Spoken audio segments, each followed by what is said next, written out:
Hi everyone, Fiona here. Welcome to this afternoon's Arty Noon. Thank you to Glenira Art and Culture team for bringing this to us. Arty Noons, if you haven't joined us before, they run every Saturday at 3 o'clock and we have a different theme each week. So this week is in the garden. So we're going to do lots of activities that we can find in the garden and lots of art activities. This lesson I have quite a few different things I'm going to show you, so feel free to do all of them or maybe just choose one or two things that I'm going to show you today that you want to do.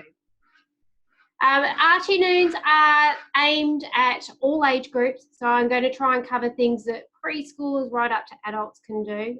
Generally my classes are aimed at primary school, but please just dive in, give it a go, whatever age or ability you are, that's what art's about, is just giving it a go, enjoying the process, don't worry too much about the result. My name's Fiona, sorry I should have said that at the start. I'm a local artist and art teacher and obviously delighted to bring these to you every Saturday.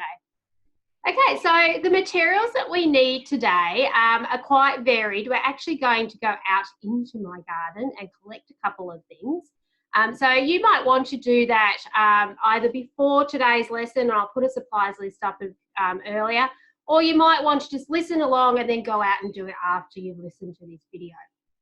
So the things we're going to use today is we're going to go collect some leaves, some sticks, some rocks. We're going to look in the garden for bugs. So kids, one of my favourite things doing as I was growing up is I used to get a jar and I used to go around our garden and collect bugs.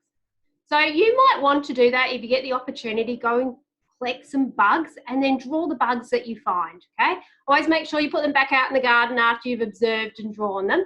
That's something you might want to do as well. The idea of today is that you can get out into the garden to collect some supplies and get some inspiration for our art. So I'm going to just quickly take you out into my garden. So you'll have to do a little bit of a walk with me. So my studio is actually right in the middle of my back garden. We walk straight out of the studio in onto the grass. And it's very sunny today, as you can see. So I have both ducks and chooks, so they can all say hello to you. And we're going to walk around the garden and collect some things that we are going to use. So I'm going to collect some leaves. Now, if you don't have a big back garden like me, and you can see I have a fairly large garden, then you can collect leaves in the park, or you might have a lovely neighbour who lets you collect a few things from their garden, or you might just be able to just walk down the street and anything that's kind of overhanging the footpath, you could grab some of those.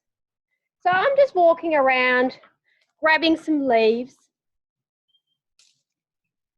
Gum leaves are wonderful to draw on. So gum leaves are a great drawing activity.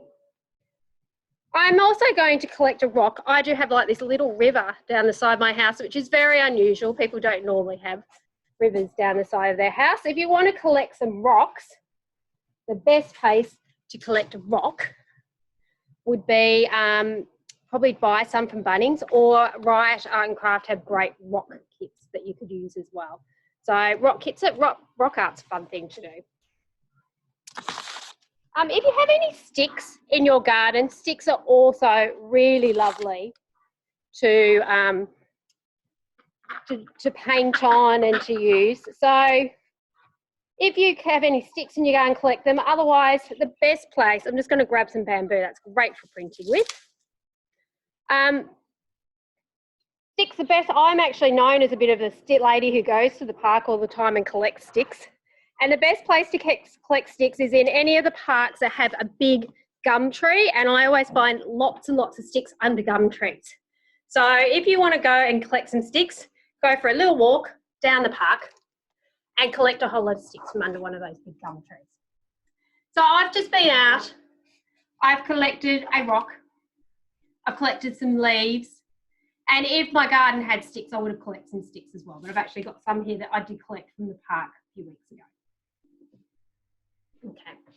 So just in regards to rock art and stick art, I'm not going to make you watch me do some of that, but two fantastic activities that are really fun to do. I think I've been drawing on rocks and collecting rocks for years and years, since I very much started art classes 9-10 years ago. Kids love drawing rocks. It never ever grows old. To be honest, I bring rocks out in classes all the time and the kids just love it. It's a great just end of class activity actually. I do find the easiest thing to draw on rocks with is paint pens. So these are Posca paint pens. You can buy a few other brands. It's the easiest thing to draw on rocks because they're quite small rocks unless you've got a really big one. And so the detail is quite hard to do with paint. That said, you can always use paint. If you're going to leave them outside, you'd need to use an acrylic paint or a wash off. And with park rocks, you can just do really any sort of design that you want. Dots is a really good one. And that's a good thing to do with paint because you don't have to do it too detailed. You use the end of your paintbrush and just dot your paint on. Okay? So that's a lovely way of doing it. Now, obviously, with rocks these days, you can do them for your own garden. And what's really lovely is to even sometimes write a message on the back of them, have a lovely day or whatever, and hide them somewhere where people can find them. So there's our rocks. Sticks again, I just love drawing and collecting sticks. So this is actually a little display I have in the studio, and these sticks have just been painted up. And again, a lovely, lovely activity for kids to do. I often collect lots of sticks up, put a whole lot of pots of paints out down the middle of the table and just let the kids go for it. Paint the sticks, kids, and they just have a really good time. You can paint them any way you want. Some of mine have also got wool wrapped around them. And we're doing a little bit of a fun with wool session in a few weeks' time, and we'll go over that again then. But sticks and rocks, great fun activities to do.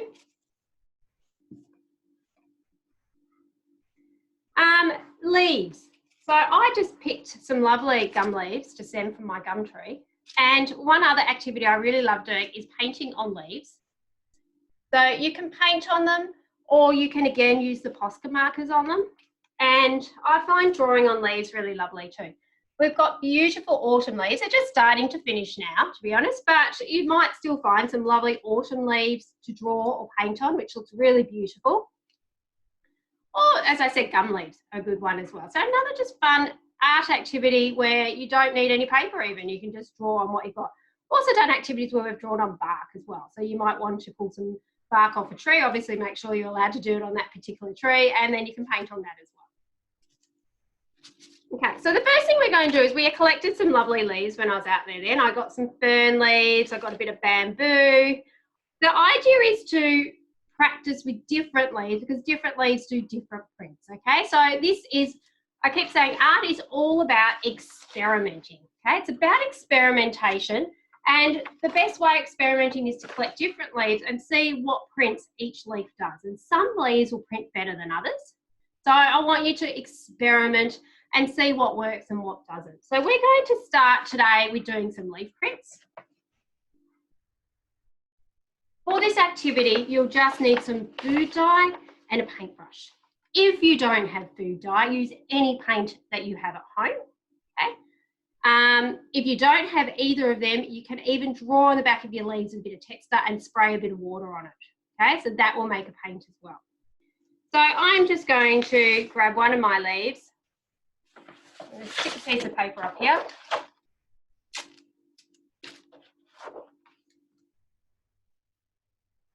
So I'm just going to paint my leaves. You paint the back of the leaves. If you feel a leaf, it's actually the veins are rougher on the underside, and that is the side that will give you a better print. So always print the underside of your leaves. I'm just printing mine with a little bit of food colouring.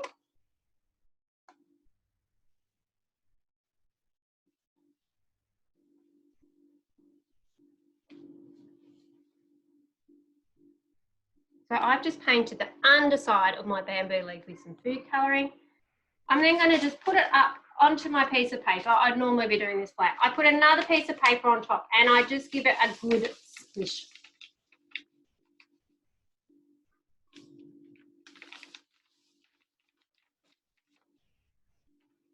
And lift up your paper and lift up your leaf, and there you have a print. So it's fun to keep doing it with lots of different leaves. Keep experimenting and seeing which ones print with what, how they print. You can change your colours. I think it looks really pretty with lots of colours on it. But if you've only got one colour paint, that's all right too. Or you could even theme it in autumn colours. So maybe just using reds and oranges. This is art. This is up to you how you want to do it. So with like our hands printing last week as well, you might want to have them coming in at different angles and overlapping a little bit as well. So I'm just going to keep going with a few different leaves. This is a grape leaf. That usually works pretty well.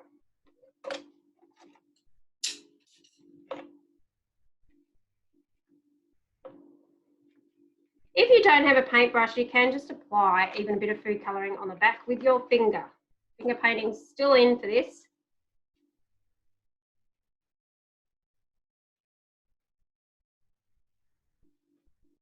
Okay. So I've done back of the leaf.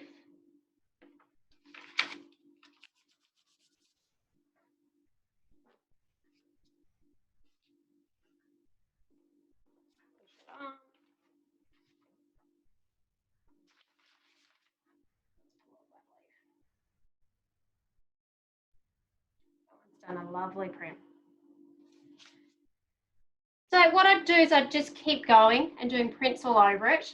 I'm not going to completely finish mine today. You can see here I've got a lovely one with lots of different prints on it. It also looks quite cool if you do a little bit of a splatter at the end as well. Well, look, mine's dripping because I've got mine vertical. That doesn't matter as well. That could kind of add to it as well, a few drips and splatters. Just make it a bit of an abstract-y type art too if you want.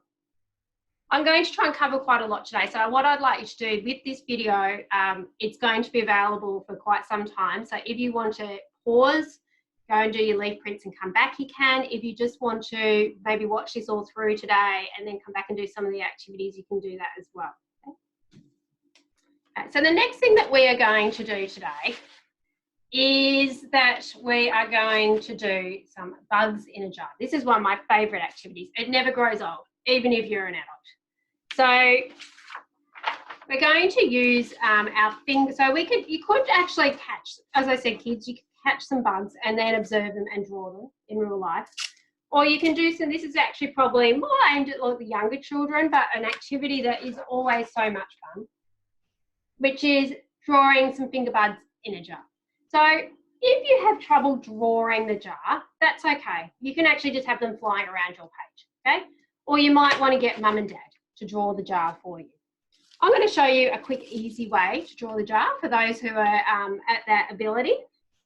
So to draw a jar, usually they come in a little bit at the neck. So I'm going to have it coming in a little bit at the neck. So I'm going to do my two little lines for the neck. And then I'm going to slowly go out a little bit and then down. And out a little bit and down. So there's the two walls of my jar. I'm then going to do the bottom. The bottom's not flat. That's what people often make the mistake with when they're doing a jar. It's slightly rounded down. So I'm doing that slightly rounded down. Then I'm doing my lid and I'm going to do another line that matches that same amount of roundness. So this curve matches this curve, and then we do another curve. So these three are all matching the curviness. Our last line we curve it the other way. So we're curving it up towards the top of the page. So I think all of these are curving down towards the bottom. This one's curving to the top. And then we can put some little lines in for our lid. And there we have a jar. If you have a different way of drawing a jar, if you just want to do it a big circle or whatever, do it your own way, okay? No rights and wrongs. Okay, so now that we've got our jar, we're going to put some bugs in it. Now, I'm actually, if you've got some fingerprint pads, ink pads, then by all means use them. But for me, I've actually just got some homemade ones. So to make a homemade ink pad, I just use plain kitchen sponge, costs nothing from the supermarket. I cut it into little squares and I just put it in a little dish and I add some food colouring or liquid watercolour paint if you've got some. So you just add a little bit of food colouring to your sponge. So I now have sponge, a bit of food colouring on it, and I just use that as my fingerprint pad. If you're doing fingerprints, you probably need some tissues around just to wipe your finger afterwards. So I just dip my finger in that, and I'm just going to add some fingerprint bugs into my jar. So bugs are normally just a round circle like that. So I've done some ladybugs for that one. But we might want to do, and use different fingers too. Thumbs, little fingers, that will give you different sizes for your animals in it. I'm going to do a caterpillar here. Bring a bit more green to my ink pad. Let's try it out a bit.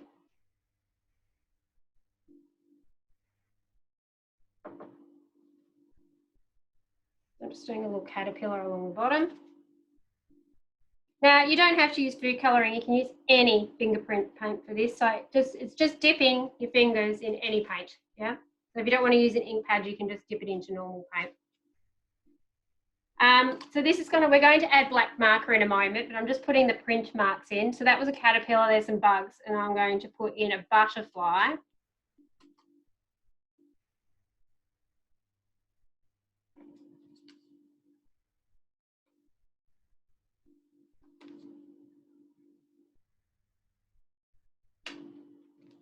Which I'm going to do 4 next to each other.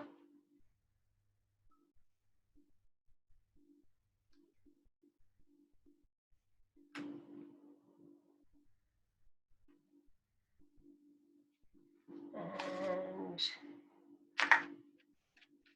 might want to do a spider. Another bug's coming down.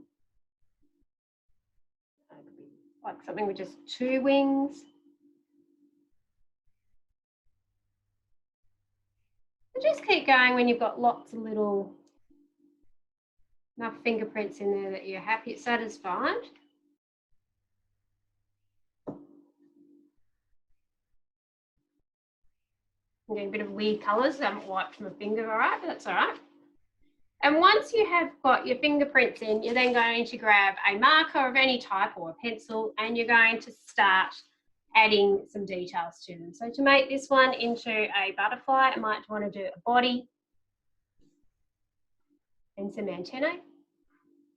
For ladybugs, maybe just a line in the middle, some black dots. You might want to draw a face on it, some little antennae. Caterpillar, some little antennae, they've probably got lots of legs.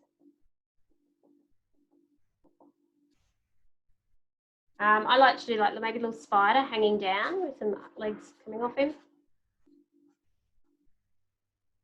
You can draw faces on them or you can leave them blank. This is one of my funnest activities, just fun to do. Bugs in a jar, easy peasy. Any fingerprint art is fun, so it doesn't even have to be bugs. When you really get into this, you might want to do people or animals. It's just needing a texture and just fingerprinting some patterns onto your page.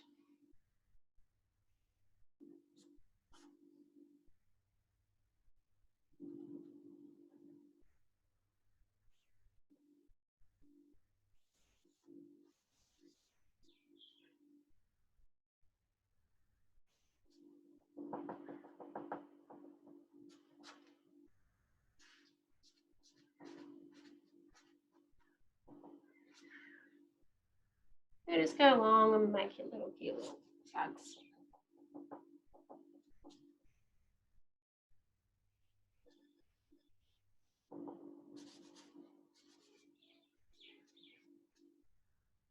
If I'd done a yellow, I would have done some bees, but I actually haven't made myself up a yellow paint, but that would be quite cool as well. We would probably do. I'm going to do a quick yellow.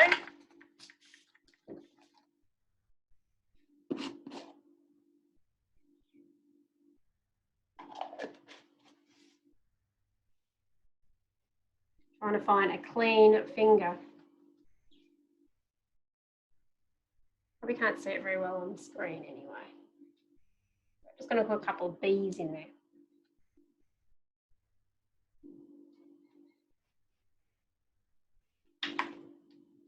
And they would be stripy. There we go. Okay. So that is my bugs in a jar. Okay, we're going to do one final painting today. As I said, I had a bit of a busy lesson today. In the garden, just so many ideas come to mind. And I thought I really can't do an in the garden art workshop without doing a flower. Flowers are, I have to say, one of my favourite things to paint and draw. So we are going to do a big fun flower as well as our finishing up piece of resistance artwork. So I love drawing flowers really, really big, and we're going to have a go at drawing a really lovely big flower. Now, there's not so many flowers out in the garden at the moment because it's autumn going on to winter really, isn't it? It's winter now. So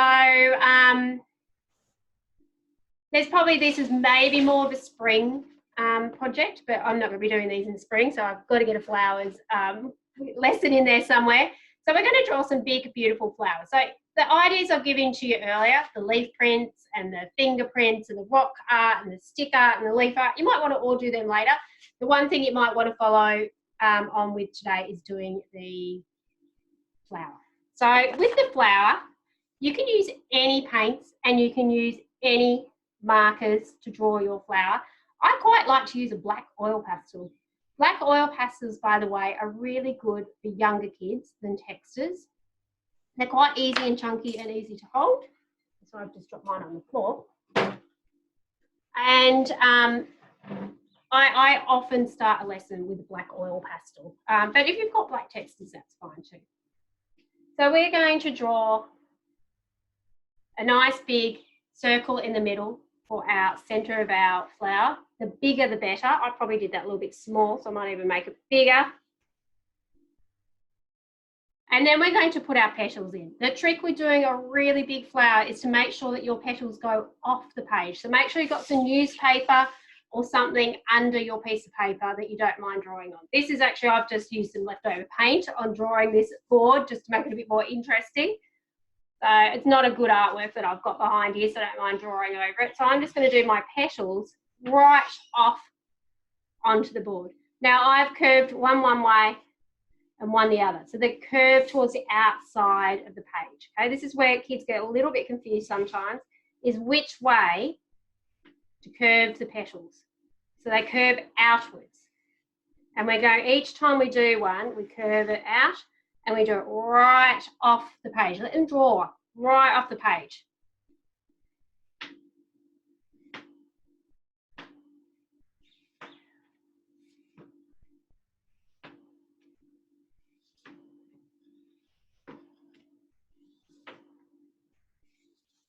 This is a really good, lovely artwork for Mother's Day as well that we've just had. It's past now, but mums love receiving pictures of flowers.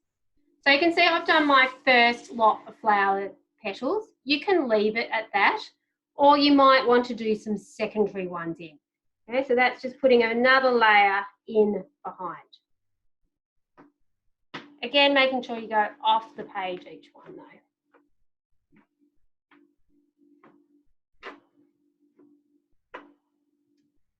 Now you also might want to put some little lines into your petals if you want. You don't have to do that. And you might want to do some dots and little flower, but you don't need to do that either. Okay, so there I have my big, beautiful flower, and I'm now going to paint that. So today I am using watercolour paints, but you can paint this with absolutely anything, okay? I'm going to show you a little trick that works with most watercoloured paints where we add a little bit of salt. So the first thing I want you to do today is I want you to paint the outside. That's the main thing so you don't get it confused with the petals. So you find the bits that aren't a petal and you paint those first. I suggest you do it in the colours that you don't want to do your flower. So opposite colours. So if you're going to do your flower in pinks and reds and oranges, then you could do this out bit in blue or green. If you're going to do a blue flower, you might actually want to do these outside bits in red, just quite different colours. So I'm just painting these tiny little bits that show where my flower is. painting the background first, just so I don't get confused as to what's a petal and what's not.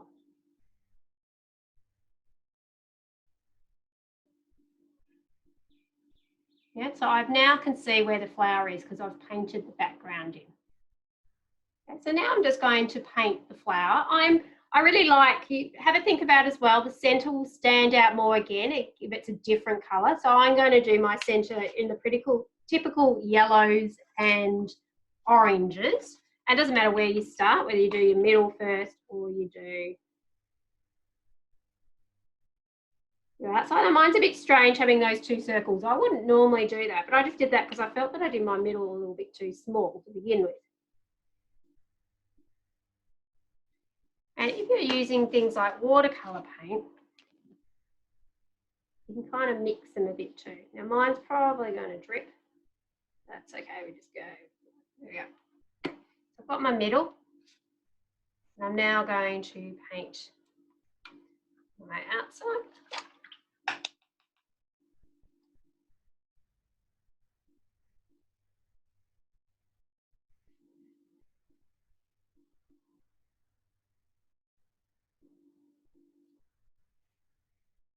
Now I forgot to put my apron on today, so hopefully I don't spill any paint on me. But another good tip is that when you're doing very messy art, it is good to put old clothes on, yeah? Old t-shirt over the top or an art smock if you've got it.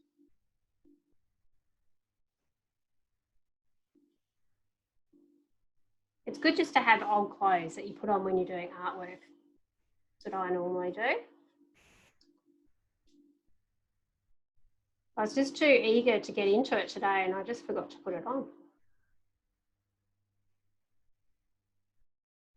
Some days I'm just dying to get into the painting.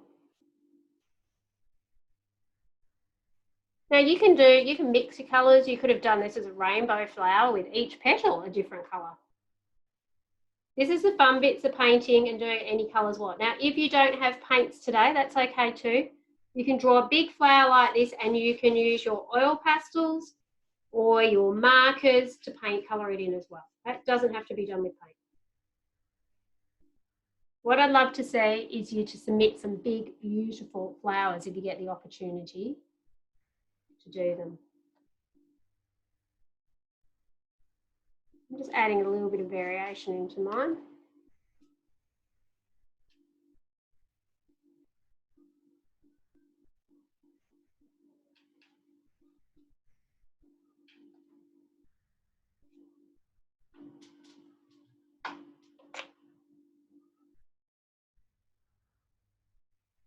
I'm doing the leaf ones behind, just a different colour so they stand out. You don't have to do that. And you might not have even had some behind. You might not, this bit might be green.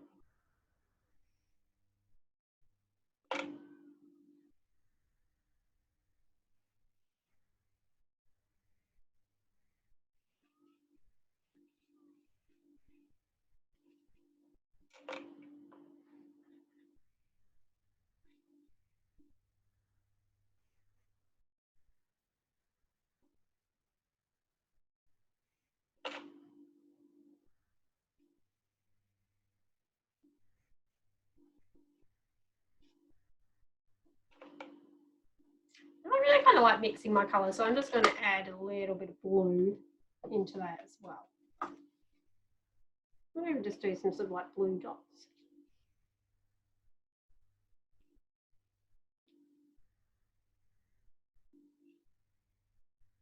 I'm just honestly making this up as I go.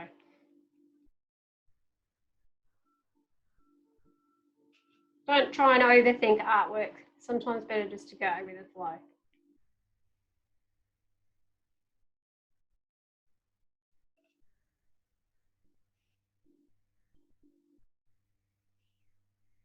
Okay, so the final thing I would do with my flower, a little trick that I like to do, is if you're using any watercolour based paint, so it's watercolours or food colouring or liquid watercolours, salt has ability to just soak up some of the colour and it gives a really lovely speckly effect. So can you see this lovely speckly effect in here? So we are going to add a little bit of salt and it gives your painting just a really kind of just unusual look, but I actually really like it, and I add it to a lot of my watercolours. So the thing with the salt is that you have to just use the smallest amount. Every single grain makes a speckle. So you don't want to dump it on or just take all the colour out and you just have a white patch. So it's literally letting it drop on. I'm just going to lift mine up so they stick, grain by grain. So it's just rubbing your fingers together and letting that salt come on, grain by grain.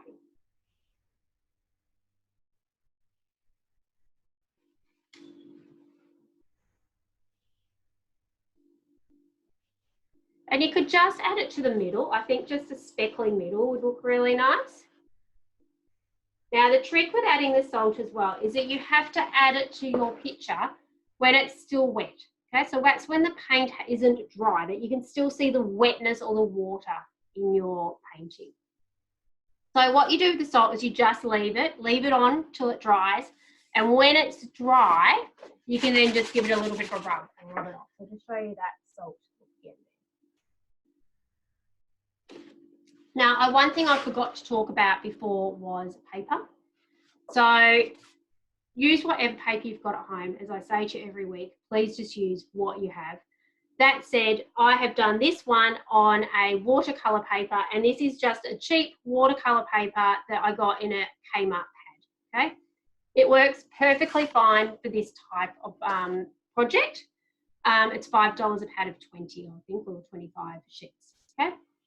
But if you're just using office paper at home, I want you to use whatever you've got. Please don't go and buy some expensive supplies. So when that dries, that will have a little bit of a speckle. It's just ordinary table salt. Whatever you do, say to the kids, do not eat the salt. I say that every time. Art supplies in the art room are not to be eaten. And there we have our beautiful flower. So just to recap on what we did today, we've done the flowers. We did our bugs in a jar. So you can go back and do that later if you want. We did our leaf prints. So here's another leaf print one I did earlier with different leaves. And herbs make really good prints too. So some of these are sage leaves and parsley and that, and they make really good leaves prints. And then we've also done, you can paint some sticks if you want to do some sticker, and we can do some rock art. Oh, and also some leaf art. I can't find where my drawing on leaves. Here we go. Okay. So lots and lots of different ideas from the garden. Kids, you might want to collect some insects or leaves or flowers even and draw them in real life as well. Or you could even just draw your garden. What a lovely painting that would be as well. Or maybe draw the animals, or if you've got animals in your garden. So I hope you enjoyed today's Artynoon. I certainly did. In the garden is one of my favourite things. I'm an absolute big lover of gardening and plants. So thank you very much for joining us. I will join you next week again, Saturday at 3 o'clock. I hope you all have a wonderful week, and I will see you then. Thank you very much, everyone. Goodbye.